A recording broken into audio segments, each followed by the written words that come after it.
অভিন্ন নীতিমালা মানি না মানি না।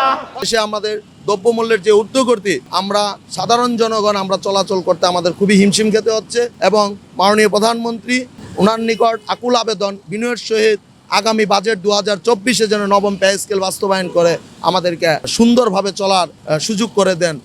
এই মানববন্ধন থেকে এই আহ্বানটুকু জানাচ্ছি। সার্বজনীন পেনশন বাতিল, অভিন্ন আপগ্রেডেশন নীতিমালা প্রতিহত ও নবম পে স্কেল প্রদানের দাবিতে মানববন্ধন কর্মসূচি পালন করেছে চট্টগ্রাম ভেটেরিনারি ও অ্যানিমাল সায়েন্স বিশ্ববিদ্যালয় কর্মচারী ইউনিয়ন। আজ বিশ্ববিদ্যালয়ের প্রশাসনিক ভবনের সামনে বেলা 12টা থেকে 1টা পর্যন্ত এ কর্মসূচি পালন করেন কর্মচারীরা। এতে প্রায় 200 কর্মচারী অংশগ্রহণ করেন।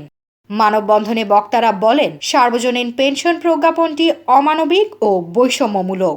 আমাদের এই বিশ্ববিদ্যালয় রিলেটেড 3টি সংগঠন আছে: বাংলাদেশ আন্তঃবিশ্ববিদ্যালয় শিক্ষক ফেডারেশন, বাংলাদেশ আন্তঃবিশ্ববিদ্যালয় কর্মকর্তা ফেডারেশন এবং বাংলাদেশ আন্তঃবিশ্ববিদ্যালয় কর্মচারী ফেডারেশন। আপনাদেরকে আমি অবহিত করছি, আমাদের একটি দীর্ঘদিনের দাবি, আমাদের মধ্যে বাংলাদেশ ইউজিসি কর্তৃক প্রহসনের একটি অভিন্ন নীতিমালা ওনারা বাস্তবায়ন করতে যাচ্ছেন।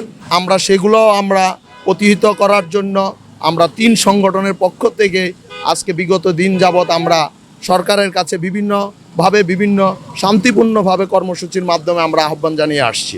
আমাদের এই সরকার একটি সার্বজনীন পেনশন স্কিম একটি চালু করতে যাচ্ছেন, যা অত্যন্ত সুসংবাদ এবং সকলের জন্য এটি একটি সুখময় একটি বিষয়। কিন্তু আমরা যেহেতু সরাসরি আমরা গভর্নমেন্ট নিয়োগকৃত, একমাত্র এই যে বৈষম্য আমাদের এই বাংলাদেশে আমরা সরকারি কর্মচারী একটি বিধি আছে 1985-র, সেই বিধিতে আমরা ডিফেন্সের লোক, আমরা পাবলিক বিশ্ববিদ্যালয়ের লোক, আমরা রেল সাহিত্য লোক বা এই জাতীয় যত প্রকার সরকারি কর্মচারী কর্মকর্তাগণরা আছেন, আমরা এই গ্যাজেট অনুযায়ী চলি। কিন্তু ইতিমধ্যে কিছু সংখ্যক প্রতিষ্ঠানকে সরাসরি ওনারা পেনশন পাবেন আর আমাদেরকে সার্বজনীন পেনশনের আওতায় আনছেন।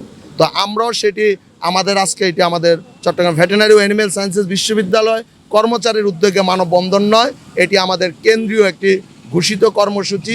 আমরা সেই মানববন্ধনে অংশগ্রহণ করে আমরা সেই মানববন্ধনটি আমরা বাস্তবায়ন করছি। চট্টগ্রাম মেডিকেল বিশ্ববিদ্যালয়, রাঙ্গামাটি প্রযুক্তি বিশ্ববিদ্যালয়, চট্টগ্রাম প্রযুক্তি বিশ্ববিদ্যালয়, আমাদের এই রিজনে 4টি বিশ্ববিদ্যালয় আছে। কুমিল্লাতে কুমিল্লা বিশ্ববিদ্যালয়, নোয়াখালী বিশ্ববিদ্যালয়, এইভাবে বাংলাদেশের যতগুলো বিশ্ববিদ্যালয় আছে পাবলিক বিশ্ববিদ্যালয়, সকল জায়গায় একযুগে 12টা থেকে 1টা পর্যন্ত আমাদের মানববন্ধন হচ্ছে। সমষ্টিগতভাবে আমরা সরকারের উচ্চ পর্যায়ে এই মেসেজটুকু পৌঁছাইতে চাচ্ছি যে আমরা যেই কাজগুলো করতে যাচ্ছে সেগুলোর পক্ষে আমরা নই। মানববন্ধনে উপস্থিত ছিলেন সিবাসু কর্মচারী ইউনিয়নের সাবেক সভাপতি জুয়েল মোহাম্মদ বিল্লাল, সহসভাপতি ফয়েজ আহমেদ, সাধারণ সম্পাদক নাজিম উদ্দিন, সাবেক সদস্য হান্নান, আব্দুল আহাদ, রবিউল হোসেন, বখতিয়ার, মহিউদ্দিন, পুলক পাল সহ আরো অনেকেই। আসরা জসিম, নিউজ ডে 24।